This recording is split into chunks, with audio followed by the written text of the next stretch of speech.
दोस्तों आज हमारे पास एक सैमसंग की top loading fully automatic machine repair होने आई थी। तो हमारे पास एक फॉल्ट आया था इसमें मशीन में, क्योंकि हमारा पीसीबी सारा तो सही था पर इसमें स्टार्ट बटन नहीं काम कर रहा था। मशीन ऑन हो जाती थी, ऑन होने के बाद हमारे हमारे वे सारे जो स्विचेस हाँ हैं कुछ मैं 100 को सारे काम दबूंगे। करते थे, पर बेसिकली हमारा स्टार्ट बटन एक्चुअली काम नहीं कर रहा था। तो बेसिकली ये जितने भी सैमसंग की टॉप लोडिंग की मशीनें आती हैं इसमें बेसिकली क्विक आ गया। तकरीबन 80 90 एक मिनट परसेंट ये फॉल्ट आता है। आखो ब्लैंकेट देखो का ये पे आ हमारा गया। स्टार्ट बटन नहीं काम करेगा, डेलीगेट से यानी डेलीगेट से कट मशीन जाना। हमारी ऑन हो जाएगी। तो कहने का मतलब इस फॉल्ट को कैसे निकालना है, इसकी सारी विधि मैं अब इस सारी वीडियो में बताऊंगा। बहुत इजी है, फॉल्ट निकाल भी सकते हो, क्योंकि जब तक आपका स्टार्ट बटन काम नहीं करेगा तब तक हमारी आपकी मशीन ओके नहीं होगी। तो ये हमने पीसीबी अपनी मशीन से बाहर निकाला हुआ है। तो देखो हमारा स्टार्ट बटन काम नहीं कर रहा, तो इस पीसीबी को सारी रिपेयर करने की विधि मैं आपको बताऊंगा। क्योंकि सबसे पहले देखो हमने पीसीबी को लग कर लिया। पीसीबी लग करने के बाद इसके नीचे देखो इन्होंने जो सैमसंग के पीसीबी जितने आते हैं मदरबोर्ड, ये इन्होंने एक ग्लू से इसको अच्छी तरह बंद करके उसके मतलब प्लास्टिक से बिल्कुल टेप किया होता है। सबसे पहले हमें इसको नीचे से काटना पड़ता है। वो काट कर देखो, काट कर इसको सारी ग्लू इसको साफ़ करना पड़ता है। और ग्लू साफ़ करने के बाद मैं सारा आपको पीसीबी वैसे दिखा रहा हूँ। ये हमारा देखो बेसिकली राइट साइड एक जो रिले लगी है, रिले की तरफ से हमने पीसीबी ब्लू कलर की रिले लगी है, ब्लू उस तरफ से काटना पड़ता है। तो बेसिकली ये पीसीबी देखो इसमें 2 ऑटो कपलर लगे हैं, वे वैसे ही हमने फॉल्ट वैसे निकाल दिया हुआ है। तो मैं इसका वैसे आपको सारी जानकारी देता हूँ, क्योंकि ये टॉप लोडिंग मशीन में ये ज़्यादातर फॉल्ट आता है। क्योंकि ये हमारे देखो मोसपट लगे हैं, वो मोसपट के पास एक देखो एक 100 के की रेजिस्टेंस भी लगी होती है।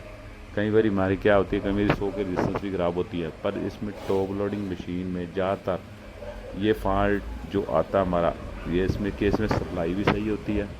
जो हमारा मेन फॉल्ट आता है वैसे मैं बता दूं, क्योंकि हमारा जो नीचे एक जो मैंने वाइट कलर का जंपर अभी मैं दिखाता हूँ आपको लगाया। तो बेसिकली वाइट कलर का जंपर हमारे ऑटो कपलर से ले को एक लगाना पड़ता है। क्योंकि वाइट कलर का जंपर आप जब ले से लगाओगे हमारी मशीन एक्चुअली जो फॉल्ट है बेसिकली वो निकल जाता है। क्योंकि हमारा जो मेन बेसिकली रिले को ऑन नहीं होती, इस केस में हमारा जो स्टार्ट बटन है वर्क नहीं करता। क्योंकि इसमें जब स्विच को पुश करते हैं तो हमारी आवाज़ आती है पर मशीन नहीं स्टार्ट होती।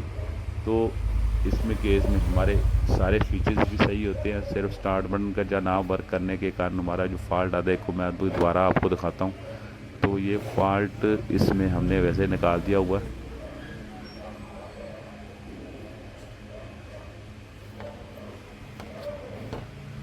ये देखो दोस्तों, ये बेसिकली हमने एक जंपर डाला। तो जंपर डालने के बाद ये देखो ये हमने एक जंपर डाला वाइट कलर, जो तार हमने लगाई है ये ऑटो कपलर से रिले को। क्योंकि ये टॉप लोडिंग जितनी मशीनें आती हैं नीचे पीसीबी के नीचे एक हमारे जो एक प्रिंट बना होता है रिले को ऑन करने के लिए, ये बेसिकली ज़्यादातर ब्रेक हो जाता है। और ब्रेक होने के चक्कर में ये फॉल्ट आता है। क्योंकि ये फॉल्ट थोड़ा निकालना कॉम्प्लिकेटेड होता है, तो ये हमने आई फॉल्ट निकाल दिया हुआ है। तो हमारी मशीन भी ओके हो गई हुई है। तो कहने का मतलब कभी आपके पास ऐसा फॉल्ट आए तो बहुत इजी आप निकाल भी सकते हो। क्योंकि ये थोड़ा कॉम्प्लिकेटेड होने के कारण ये ज़्यादातर कंपनी वाले इसका पीसीबी चेंज कर देते हैं, पर इसमें पीसीबी चेंज करने की लोड नहीं पड़ती। ये आप इजी इस तरीक़ों को जैसे हमने फॉल्ट निकाला बहुत इजी आप निकाल भी सकते हो। तो ये सारा मैं आपकी चला के भी दिखा देता हूँ। देखो अभी हमने वैसे फॉल्ट निकाल दिया हुआ है। तो देखो ये हमारे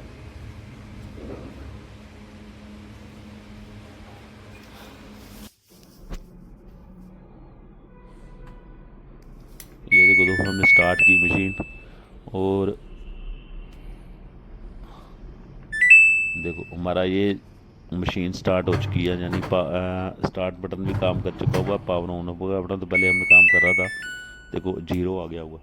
कहने का मतलब ये फॉल्ट निकालने का इजी तरीका। ओके।